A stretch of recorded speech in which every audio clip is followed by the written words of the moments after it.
Sergeant America coming at you. Boom! Haven't done one of these in a long, long time, so forgive me if I'm rusty. Uh, I'm sure the music in the background shouldn't be a problem. I don't think the Beethoven family will sue me for a little music. I just want to go over some books and stuff that I've recently been reading. Of course, it's nice and relaxing to read to a little classical while you're sitting in your best chair. Over Free Comic Book Day, I picked up Animosity. This issue with the goldfish that falls in love with the girl, and she has to save an entire aquarium full of fish and all that. This one was not the book to try and get people started on. The storyline just was not where I wanted it to be. The artwork was definitely subpar, in my opinion, on that one. Though I did read also Punchline, and this one is a superhero who is passing on her power to this younger, new girl who finds that she is needing something more in life. And this definitely was one that, I mean, I will be looking for trades of this. This is definitely enjoyable. I'm guessing most of this is already out in stores, so I'll be looking forward to this. I mean, Punchline, that was very good. Also, of course, I see this and I was not 100% sure. Dragonfly and Dragonfly Man.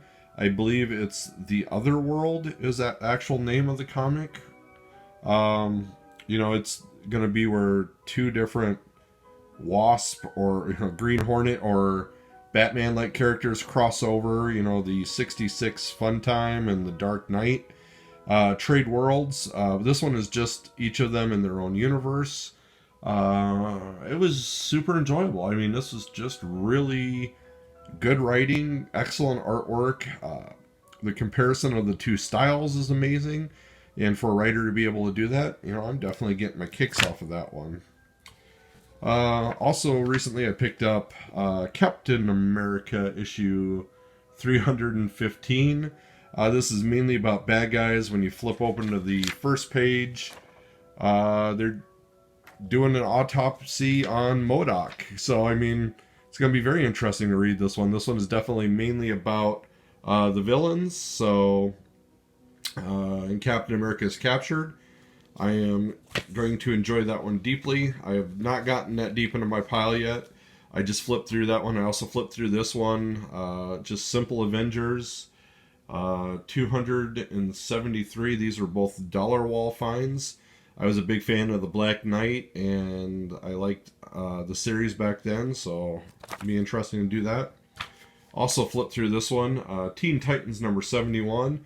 Whoo, yeah, there's a lot of dialogue boxes. It's a murder or ghost story is what it says.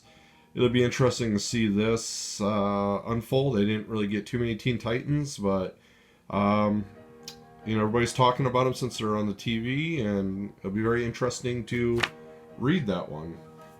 Of course, like everybody, I'm sure I picked up the quarter issue of Villains. The Leviathan story, of course, being done by Brian Michael Bendis, and the artwork is, I'm sure I can find it here real quick. Alex Maleev was probably my favorite. The other work, flip it around. The Doom storyline that I'm guessing touches on the Legion of Doom and the Super Friends. The Justice League also is very good. I enjoyed that one. But I think I will be picking up the Maleev Bendis Leviathan run, because I do like those two together in a lot of stories, and that one looked enjoyable. I love this cover, but I did not care for the artwork in the story, and the story itself was okay.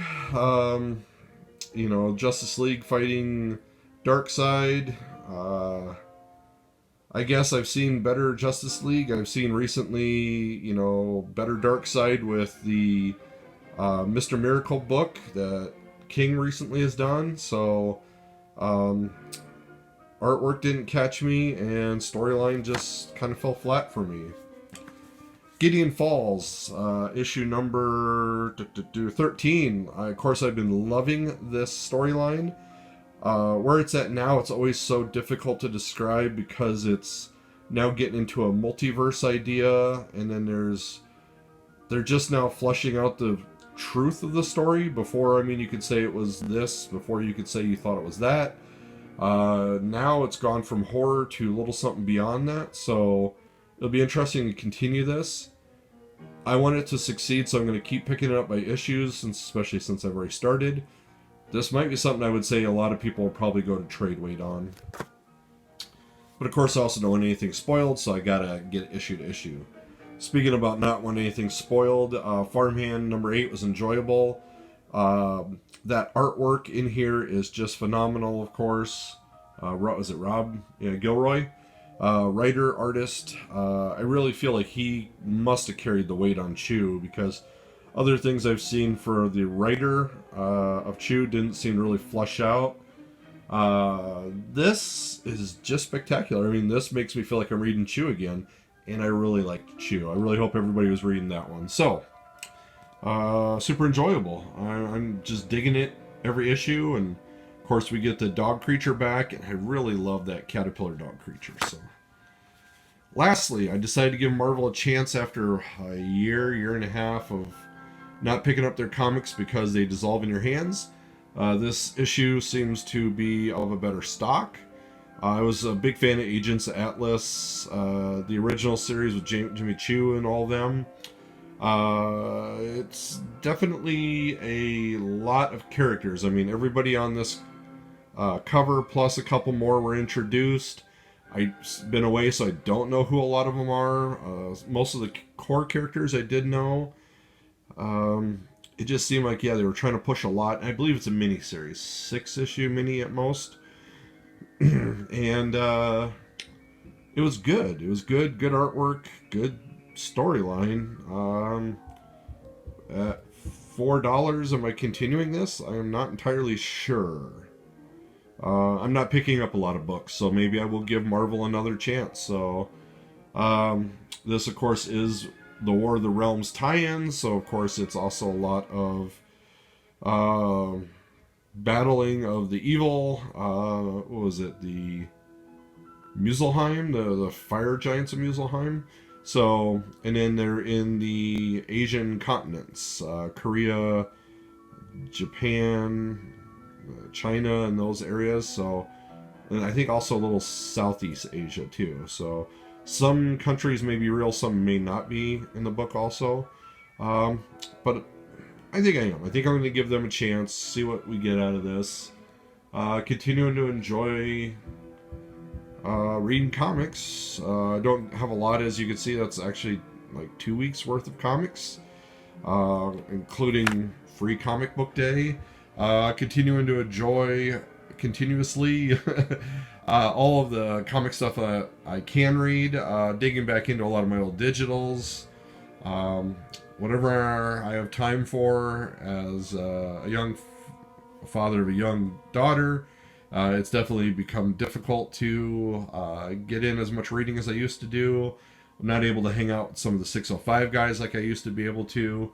So it just continues to be about, doing what you love, getting that time in, having time for family, having time for books, having time for relaxing. So definitely hope everybody is reading what they love, loving what they read, and just continue doing it all as much as you can, but take time for yourself. Sergeant America, catchphrase, boom!